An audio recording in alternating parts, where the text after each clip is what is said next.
नमस्कार।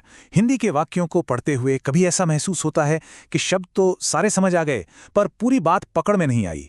जैसे शब्दों के पीछे कोई अदृश्य धागा हो जो सब कुछ जोड़ रहा है। तो आज हम उसी धागे यानी कारक के रहस्य को सुलझाने वाले हैं और देखेंगे कि कैसे ये वाक्यों को उनका असली मतलब देते हैं।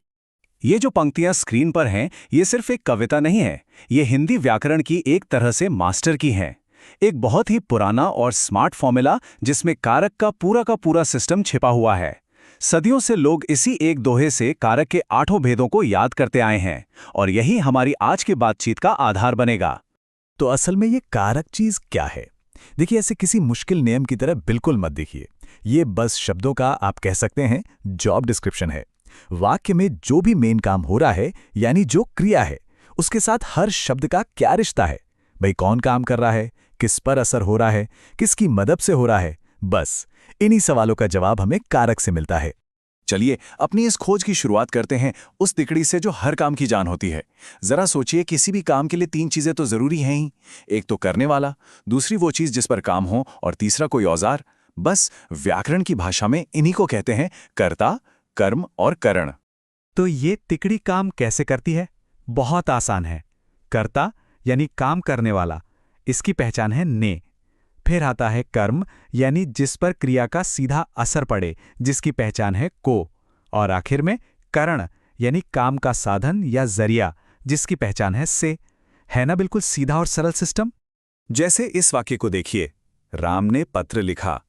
अब खुद से सवाल पूछिए, पत्र लिखने का काम कौन कर रहा है? जवाब क्या है? राम। तो राम हो गया हमारा कर्ता। और ये जो ने लगा है ना, वो इस पर मोहर लगा देता है, हमें साफ साफ बताता है कि काम इसी ने किया है। अब इस उदाहरण को देखते हैं। शिकारी ने शेर को मारा। शिकारी की जो क्रिया है यानी मारना, उसका असर किस पर पड़ रहा है? जाहिर सी बात है, शेर पर। इसीलिए शेर यहां पर कर्म है।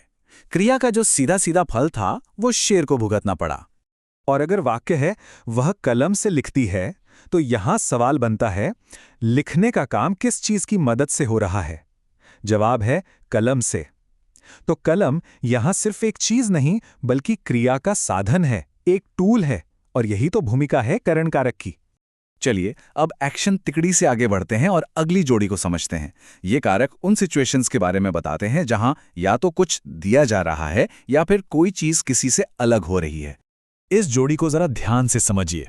संप्रदान का सीधा मतलब है जिसके लिए कोई काम किया जाए, और अपादान का मतलब है किसी चीज से अलग होना।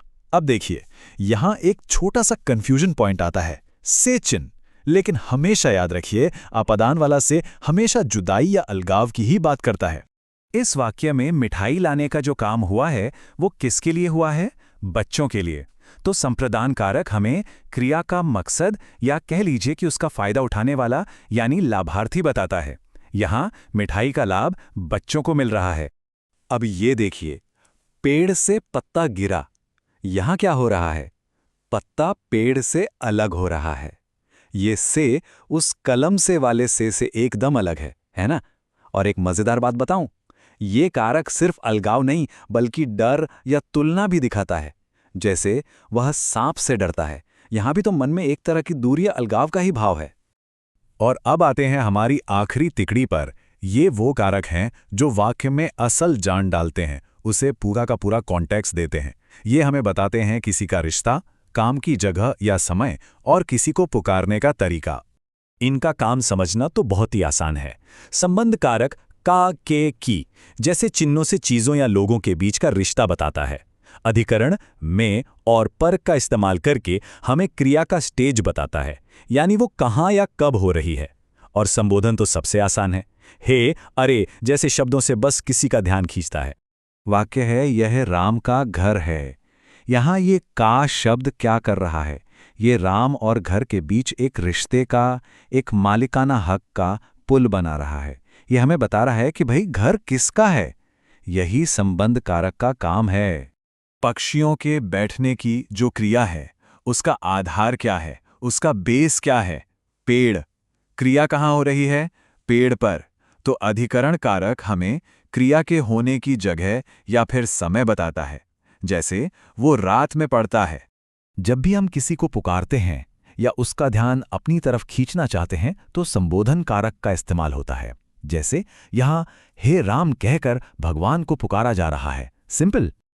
ठीक है, अब उस हिस्से पर आते हैं जहां सबसे ज्यादा उलझन होती है। लेकिन चिंता मत कीजिए, इन उदाहरणों से सारी दुविधा एक ही बार में दूर हो जाएगी और वो आहा वाला मोमेंट आएगा।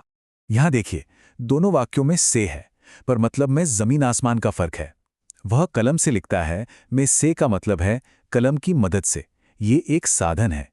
वहीं पेड़ से पत्ता गिरा में से का मतलब है पेड़ से अलग होकर, तो एक साधन बता रहा है, दूसरा अलगाव।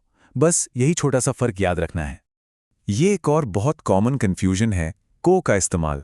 जरा सोचिए, धोबी को कपड़े दिए, यहां कपड़े धुलने के लिए दिए हैं, वापस लेने हैं, तो ये हुआ कर्म। लेकिन जब हम कहते हैं भिखारी को अन्न दो, तो ये एक दान है जो हमेशा के लिए दिया जाता है।